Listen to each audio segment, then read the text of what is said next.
news bi abeto menim mesre mesre mamonsre mesre mo mamonsre mesre mamonsre serious matter mamonsre answer the better so subscribe and click the notification bell no know any that screen so see here we understand latest news be about one sa ebeka story ya bebeka e you be name brace him atone so me okay we maybe say na then na mesri amenya customer menka story no na mesri menka story na mensri yes we call secondi takra the secondi in the western region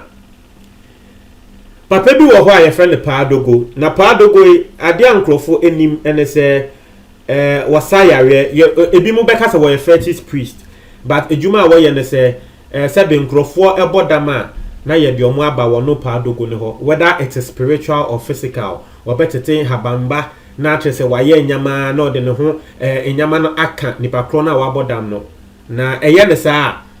nipa ko no edam no ebetie fi ne so. Inti that is what Paadogo specializes in. Was secondi ho. Inti wajidin was secondi ho and crofo bebre enim no. Now, yesi wo babi, wo ye nurse. Was secondi ho. Na wo bai oni abrantie bi ehyehyehye ho. Na say abrantie no wa Accra.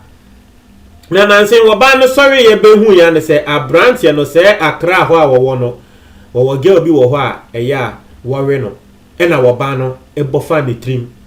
Because obane do abrantie na to the extent say na wonim say abrantie no betumi an sa ade ne da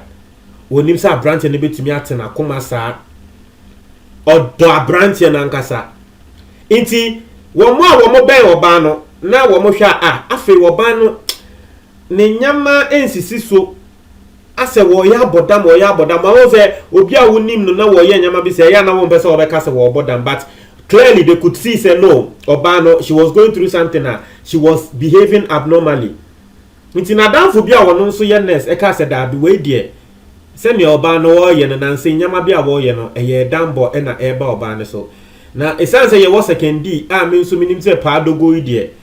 edam e wo ho a wo be so je say Paadogo die ese secondi ho obi bodam na osi kwan mu a Paad ne de no ye chese ne bakon de no ko Paadogo ho a o ni bakon ne ho beto ne sisia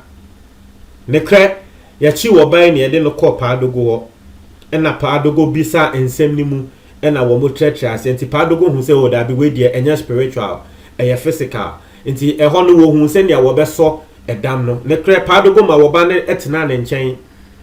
emema ne nduro haban ma ne trese ntini eduantini ne nyama bebre a wo de ema wo ba no nekre wo ba ne fefa sa nyama na anche ena ne ho eto no na emsa ne ho to no se wo ba ne nso no Paadogo ne ni wom because oba ne ba ne ho se ne wo ba ne ho ofe a wo hu oba ne ne ebo nkomo no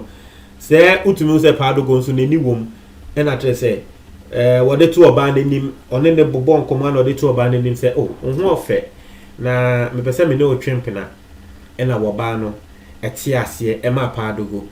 inti for some time ni omo a wo mo de oba no ekọ Paadogo ho no wo mmeti an se ase na say Paadogo ni oba no wo mo hyehye ho but wo omo ye nkrofo bia wo mo nyi inti so mo hyehye ho a you can't say anything against them what you say now eho ena trese obi ati ase se Paadogo sisi a nurse maami nurse eye ne girl na ewo ho ana Paadogo akoba ne fie na ebia wakoma ne bibi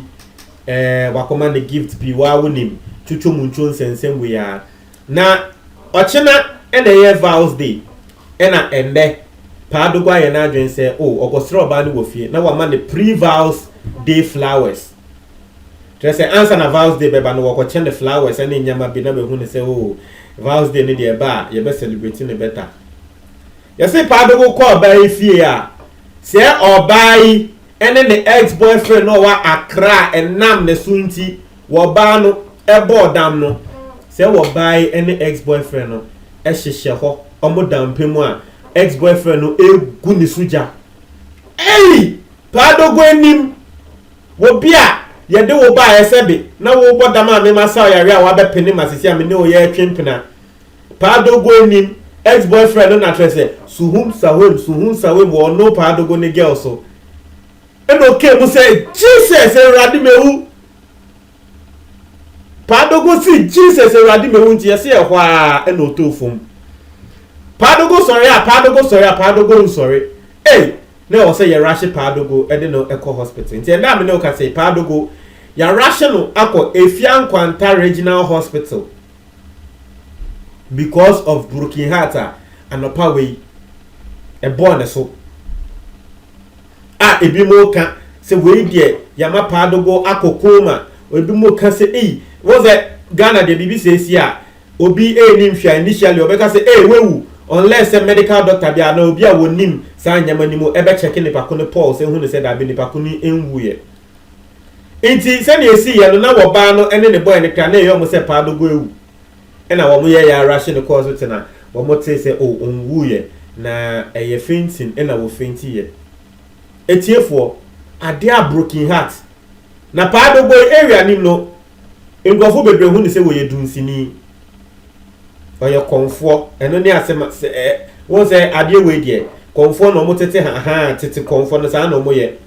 nti area nim no ngofo hu ne say wo ye konfo wo ye dunsini nti ende wo sekendi ho a asema nkrofo kan say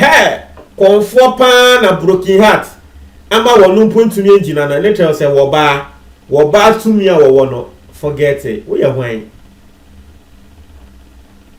uko Efiankwanta sa area ni mu a asema wo mo kan no etiefo ewiase we o ewiase we oba no abrantie jawo na wo boda no Padogo na besa o yare o uwie ye hwede wo di aye no. It tells you the point wo ba no wo do abrantie na wo ye ne sa no. It tells you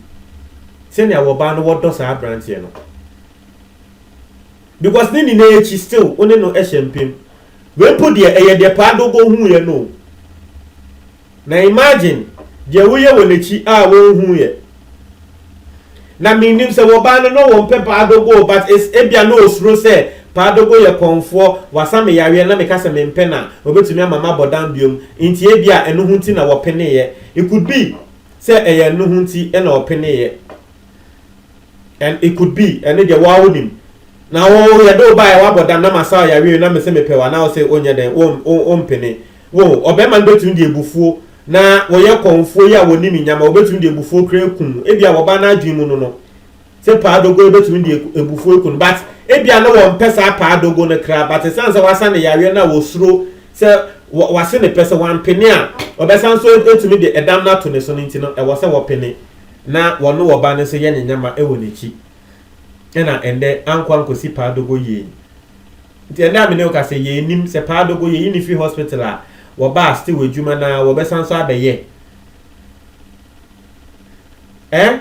asemo asem papa wiase we mu ye sorry a ensem a ye betete no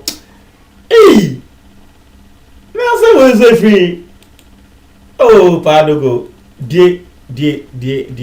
na we wish Padogo speedy recovery. Broken heart broken heart na broken heart na man go fuku omuhu Padogo si Jesus obi a wo ye konfo wo kwato se obi ebutu ne girl so no o si Jesus I'm dead just say enrade mewu konfo no sisi ade wonim Jesus o asem to no o si Jesus I am dead. What try to comment boys with you for? That's it.